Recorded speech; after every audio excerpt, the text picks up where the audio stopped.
The exam wire में आपका स्वागत है। आज की इस वीडियो में हम बात करेंगे उत्तराखंड मुख्य परीक्षा 2021 आर्थिक और सामाजिक विकास इकोनॉमिक एंड सोशल डेवलपमेंट, जो कि 5वां प्रश्न पत्र है और आज ही सेकंड सिटिंग में 6वां प्रश्न पत्र होगा सामान्य विज्ञान और प्रौद्योगिकी का। और कल आखिरी पेपर होगा जो कि 7वां है, एथिक्स का पेपर है। ठीक है, चलिए देखते हैं आज यानी कि 25 फरवरी 2023 को इकोनॉमी का ये कैसा प्रश्न पत्र था, किस किस तरह के प्रश्न पूछे गए थे।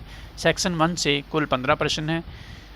उत्तर सीमा वही है, 20 शब्द और 2 अंक निर्धारित हैं। पहला प्रश्न है धारणीय विकास क्या है, व्हाट इज़ सस्टेनेबल डेवलपमेंट। बहुत ही आसान था, धारणीय विकास। इसके बाद समावेशी विकास पूछा है, इंक्लूसिव ग्रोथ। ठीक है, इसके बाद भारत की राष्ट्रीय आय में कितना कितना योगदान है, किस किस क्षेत्र का। इसके बाद क्वेश्चन नंबर 4 था नीति आयोग की बहुआयामी गरीबी सूचकांक की रिपोर्ट में भारत के 3 सबसे गरीब राज्यों के नाम ही आपको लिखना है, तो आप आसानी से लिख पाए होंगे। जिसमें पहला आप जानते ही हैं बिहार है। ठीक है, इसके बाद दूसरा आप जानते हैं झारखंड आ जाता है।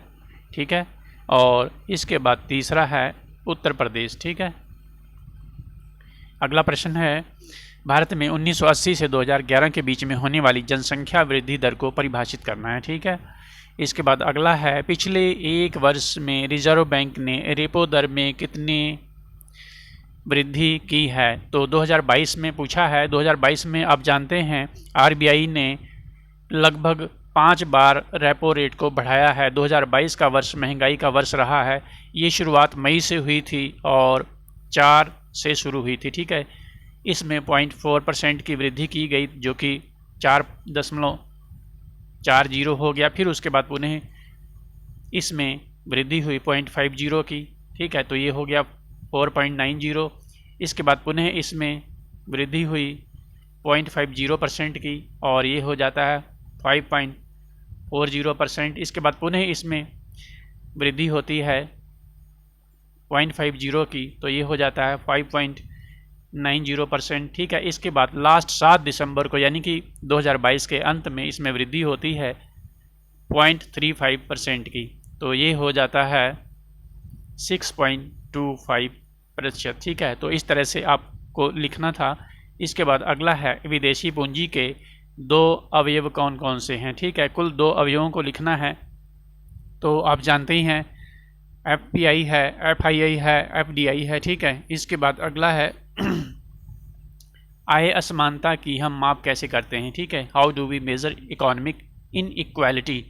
आसानी से लिख सकते होंगे आय असमानता को कैसे मापा जाता है। इसके बाद अगला है मौद्रिक घाटा क्या होता है, व्हाट इज़ मॉनेटरी डेफिसिट। ये भी आप कर पाए होंगे, आसान है। 2-4 प्रश्नों को छोड़ करके लगभग सभी प्रश्न आसान पूछे गए हैं। सूक्ष्म वित्त क्या होता है, व्हाट इज़ माइक्रो फिनांस। ठीक है, आय के संदर्भ में उत्तराखंड के 3 प्रमुख करों को बताना है। ठीक है, उत्तराखंड के कर आप जानते ही होंगे, रोड टैक्स भी है, जीएसटी भी है, इसके अलावा कमर्शियल टैक्स भी है। उत्तराखंड में 3 प्रमुख जल विद्युत परियोजनाओं के नाम लिखना है। ठीक है, बहुत सारी जल विद्युत परियोजनाएं हैं, आप आसानी से 3 परियोजनाओं को लिख पाए होंगे, केवल नाम ही लिखना था। इसके बाद जनगणना 2011 के अनुसार उत्तराखंड के 2 जनपद के नाम जहां साक्षरता दर सर्वाधिक है। ठीक है, तो ये भी आप जानते ही होंगे, जिसमें पहला जिला है देहरादून, प्रीलिम्स में आपने पढ़ा ही होगा, और दूसरा है नैनीताल। ठीक है, बस 2 ही लिखना था। और आपको ये भी बताना है कितने प्रतिशत वहाँ पर साक्षरता दर है। तो देहरादून की बात करें तो यहाँ पर 84.25% है, और नैनीताल की बात करें तो यहाँ पर 83.88% है। ठीक है, इसके बाद बाकी आप चमोली है तीसरे नंबर पर, फिर चौथे नंबर पर पिथौरागढ़ आ जाता है, लेकिन आपको 2 ही लिखना है। इसके बाद हम आगे देखते हैं वर्तमान यानी कि जनवरी 2023 में उत्तराखंड के जोशीमठ में उत्पन्न समस्या को आप क्या नाम देंगे। तो ये आप जानते ही हैं मैन मेड प्रॉब्लम थी, बहुत ज़्यादा इंक्रोचमेंट बढ़ गया था। ठीक है, जल के लिए कोई उचित निकास की व्यवस्था नहीं थी और टूरिस्ट भी बहुत ज़्यादा बढ़ रहे थे। ठीक है, यही सब कारण आपको लिखना है, बस 2 लाइनों में लिखना है, 20 शब्दों में। ठीक है, इसके बाद अगला है उत्तराखंड के 3 प्रमुख खनिजों के नाम बताने हैं। ठीक है, तो आप 3 खनिजों के नाम लिख पाए होंगे। ठीक है, जिनमें पहला आप लिखेंगे प्रमुख खनिजों के नाम लिखना है, मैग्नेसाइट हो जाएगा। उसके बाद आप जिप्सम लिख सकते हैं, सीसा भी लिख सकते हैं। ठीक है, इसके बाद सेक्शन 2 शुरू होता है। यहाँ पर कुल 10 प्रश्न हैं, सभी प्रश्न कंपलसरी हैं। 5 अंक एक प्रश्न के लिए निर्धारित और शब्द सीमा यहाँ पर भी 50 है। मानव विकास सूचकांक के कौन कौन से अवयव हैं, इनको समझाना है। ठीक है, मानव विकास सूचकांक के अवयव HDI के कंपोनेंट्स, तो ये भी आप लिख पाए होंगे, इजी है। HDI आप इंडेक्स जब पढ़ते हैं तो वहाँ पढ़ते होंगे। एजुकेशन है, इसके अलावा लाइफ एक्सपेक्टेंसी है, ठीक है, और पर कैपिटा इनकम है, ठीक है। इसके बाद क्वेश्चन नंबर हम आगे देखेंगे 17।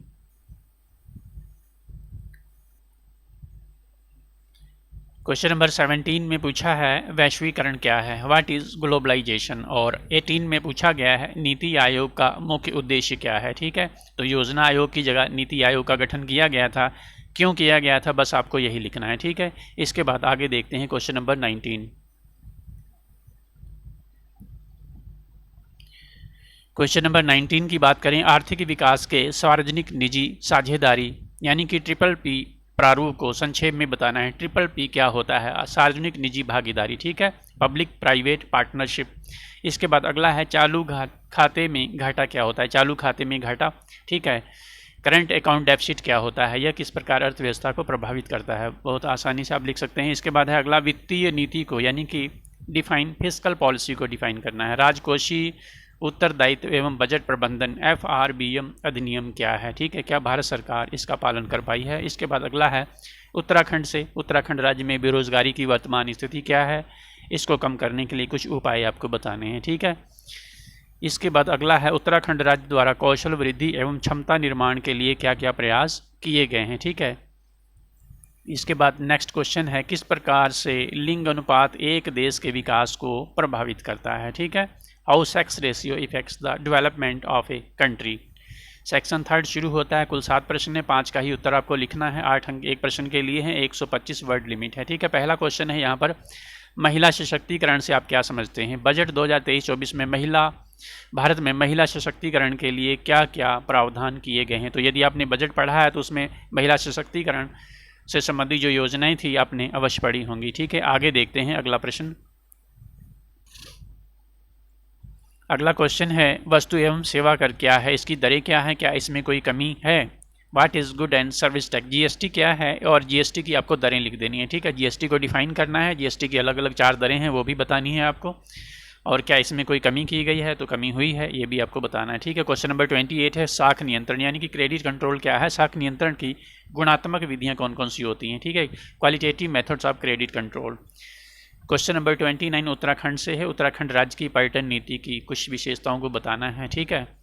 और 30 में भी उत्तराखंड से संबंधित प्रश्न पूछा गया, उत्तराखंड सरकार द्वारा विगत 5 वर्षों में स्वास्थ्य के क्षेत्र में उठाए गए कदमों को उल्लेख करना है, ठीक है। क्वेश्चन नंबर 31 देखेंगे, उत्तराखंड सरकार की वर्तमान कृषि नीति की विशेषताओं को बताना है, क्या इसमें कोई सुधार हुआ है, ये भी आपको लिखना है, ठीक है। क्वेश्चन नंबर 32 है एक देश के आर्थिक विकास में वनों का किस प्रकार से योगदान होता है, ठीक है। उत्तराखंड वर्तमान वन नीति की आलोचनात्मक व्याख्या करनी है, ठीक है, उत्तराखंड के संदर्भ में। इसके बाद क्वेश्चन नंबर 33 देखेंगे। क्वेश्चन नंबर 33 है भारतवर्ष में पिछले 2 दशकों में बढ़ते हुए क्षेत्रीय असंतुलनों एवं अन्य आय असमानताओं पर संक्षेप में आपको लिखना है, भारत सरकार द्वारा इसको दूर करने के लिए क्या क्या कदम उठाए गए हैं, ठीक है। जो क्षेत्रीय असंतुलन है और आय असमानताएं हैं उस पर आपको लिखना था, ठीक है। ऐसे टाइप का ये क्वेश्चन है, 250 शब्दों में आपको लिखना है, ठीक है। 16 अंक निर्धारित हैं। इसके बाद अगला देखते हैं क्वेश्चन नंबर 34। क्वेश्चन नंबर 34 है भारतीय कृषि में न्यूनतम समर्थन मूल्य, ठीक है, मिनिमम सपोर्ट प्राइस क्या है, MSP क्या है, इसके बारे में आपको लिखना था। इसकी गणना करने की विभिन्न विधियों को समझाना है, ठीक है। इसके बाद अगला है वर्तमान वैश्विक परिदृश्य में भारत के विदेशी व्यापार की स्थिति को समझाना है, किस प्रकार से भारत के व्यापार को सुधारा जा सकता है, ठीक है। फॉरेन ट्रेड पोजीशन को डिस्कस करना है। इसके बाद 36 है भारत सरकार के बजट 23-24 की विशेषताओं को समझाना है। यदि बजट आपने पढ़ा है तो 2023-24 की कुछ प्रमुख विशेषताएं जो बजट की हैं उसको लिखना था, पॉइंट फॉर्म में भी लिख सकते हैं, 15-20 विशेषताएं यदि आप लिख देते हैं तो आपका आंसर सफिशिएंट हो जाएगा। इसके बाद क्वेश्चन नंबर 37 है विगत 5 वर्षों में भारतीय रिजर्व बैंक द्वारा मुद्रास्फीति को नियंत्रण करने के लिए क्या क्या कदम उठाए गए हैं, ठीक है, यह कहाँ तक सफल रहा है, ठीक है।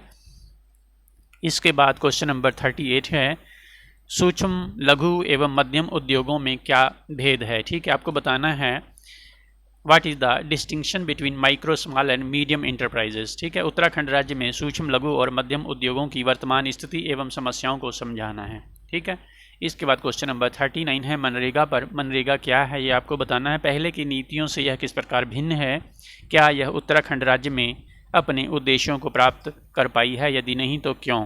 इसके बाद क्वेश्चन नंबर 39 था ये और यही लास्ट है। ठीक है, इसके बाद सेकंड सिटिंग में हम आपको सामान्य विज्ञान और प्रौद्योगिकी का प्रश्न पत्र उपलब्ध करवाएंगे जो कि 6th क्वेश्चन पेपर होगा। चैनल पर पहली बार आए हो तो चैनल को सब्सक्राइब अवश्य कर लीजिएगा, बेल आइकन को प्रेस करना ना भूलिएगा, वीडियो को लाइक भी कर दीजिएगा। वीडियो को देखने के लिए आपका बहुत बहुत धन्यवाद। आपका दिन शुभ हो।